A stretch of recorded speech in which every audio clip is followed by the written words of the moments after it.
धीरज दायमा कक्षा 12 के लिए हिंदी में आज पढ़ा रही हूँ पाठ 8 श्रम विभाजन और जाति प्रथा।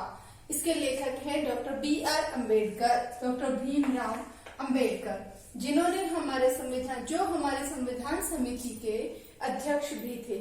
इन्होंने उस समय पर जब ये संविधान लिखा गया था या उसके पहले उसके बाद में उस समय पर जो प्रचलित जातिगत भेदभाव था उसके बारे में इस पाठ के द्वारा बताना चाहा है। इसीलिए इसका नाम है श्रम विभाजन और जाति प्रथा। श्रम विभाजन का क्या अर्थ है कि कोई बच्चा जिस कुल में पैदा हुआ उसके लिए ये बाध्य कर दिया जाए कि उसे उसी ही कुल का कार्य करना पड़ेगा।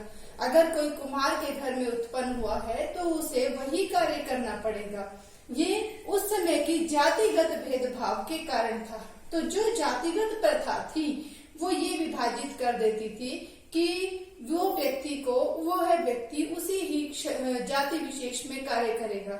लेखक ये कहता है कि श्रम विभाजन तो होना चाहिए, लेकिन श्रम विभाजन के साथ साथ जाति प्रथा जो है वो श्रमिक का भी विभाजन कर देती है। लेखक का मानना है कि श्रम विभाजन होना चाहिए परंतु श्रमिक का विभाजन नहीं होना चाहिए। सबसे पहली बात उन्होंने बताई है, जाति प्रथा को उन्होंने गलत ठहराया है और कार्य कुशलता पर बल दिया है। ये 100% सही भी है कि जाति प्रथा जो है वो गलत है। जाति प्रथा का भेदभाव गलत है। मनुष्य को उसके कार्य के अनुसार, उसकी योग्यताओं के अनुसार कार्य दिया जाना चाहिए और उसकी योग्यताओं के अनुसार ही उसके साथ जो उसका कार्य है वो आवंटित होना चाहिए। दूसरी बात, जाति प्रथा मनुष्य को एक पेशे में बांधती है। यदि जातिगत भेदभाव है तो ये कहा जाए यदि कि किसान का बेटा है तो वो खेती का ही काम करेगा, यह बात सही नहीं है। अगर किसान का बेटा है उसकी योग्यता यदि एक IAS ऑफिसर बनने की है तो उसे वो कार्य करने देना चाहिए। यही बात लेखक ने कही है कि जातिगत भेदभाव वो मनुष्य को एक पेशे में बांध देता है, इसलिए हमें जाति प्रथा से बाहर निकलना चाहिए। हमें जाति प्रथा का उन्मूलन करना है। नेक्स्ट पॉइंट है, अरुचि के कारण बेरोजगार और भूखमरी बढ़ती है। बेरोजगारी और भूखमरी बढ़ती है। कैसे बढ़ेगी? यदि कुम्हार का बेटा है उसको कुम्हार का काम नहीं आता, वो उस वजह से अपने कार्य में कुशल नहीं है, तो वो उसकी वजह से कोई ऐसे कार्य करेगा कि टालू प्रवृत्ति के कार्य करेगा, अच्छे कार्य नहीं करेगा, पारंगत नहीं होगा अपने कार्य में। और जब तक व्यक्ति अपने कार्य में कुशल नहीं होता तब तक उसके लिए वो कार्य बेकार हो जाता है। तो यहाँ पर उन्होंने बताया इसकी वजह से बेरोजगारी बढ़ेगी। अगर बेरोजगारी होगी तो फिर भूखमरी बढ़ेगी। नेक्स्ट पॉइंट है समाज। उन्होंने ये बताया कि ये तो है जाति प्रथा। अगर जाति प्रथा है तो उसके अनुसार लोगों का श्रम विभाजन नहीं होना चाहिए। लेखक ने बताया है अगर हम जाति प्रथा के साथ में श्रम विभाजन करते हैं तो वह श्रमिक का भी विभाजन होता है। फोर्थ पॉइंट है यहाँ पर ये बताया लेखक ने कि यदि वो जातिगत भेदभाव वाला समाज नहीं चाहते तो उनका आदर्श समाज कैसा होना चाहिए। उनके आदर्श समाज में स्वतंत्रता, समता और भ्रातृता ये तीनों चीजें होनी चाहिए। समता किस प्रकार से? लेखक कहता है कि हमें सभी प्रकार की स्वतंत्रता होनी चाहिए।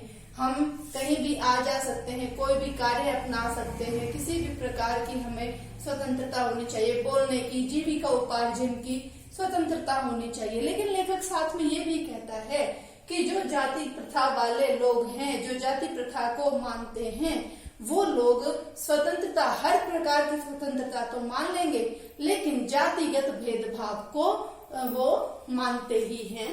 उसको उन्होंने स्वतंत्रता, वहां पर लोगों को स्वतंत्रता नहीं देना चाहते।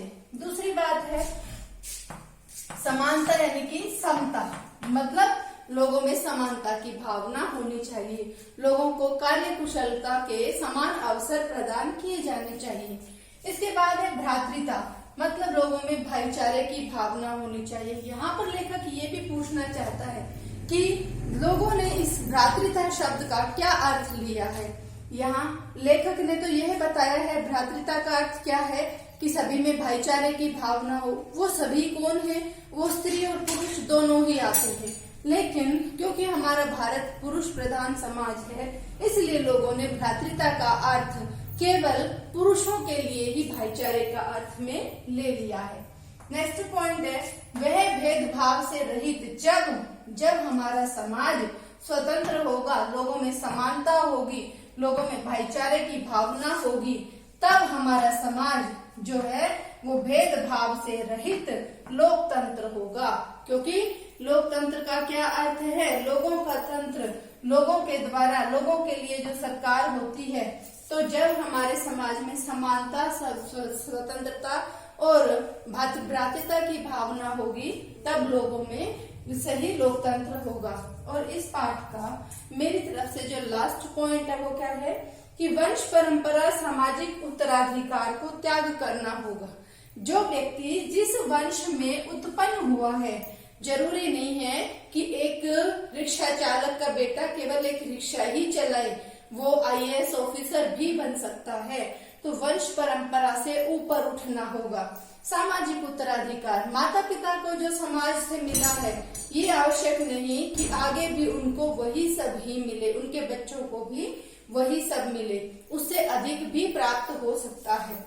जब हम इन बातों का त्याग कर देंगे, तभी हम अपना समाज में एक उच्च स्तर बना पाएंगे और मनुष्य के प्रयत्न के आधार पर हम कार्य को बांट पाएंगे, या जैसा मनुष्य का प्रयत्न होगा वैसे ही उसे कार्य प्राप्त होंगे। आज के लिए इतना ही, मिलते हैं अगले वीडियो में। धन्यवाद।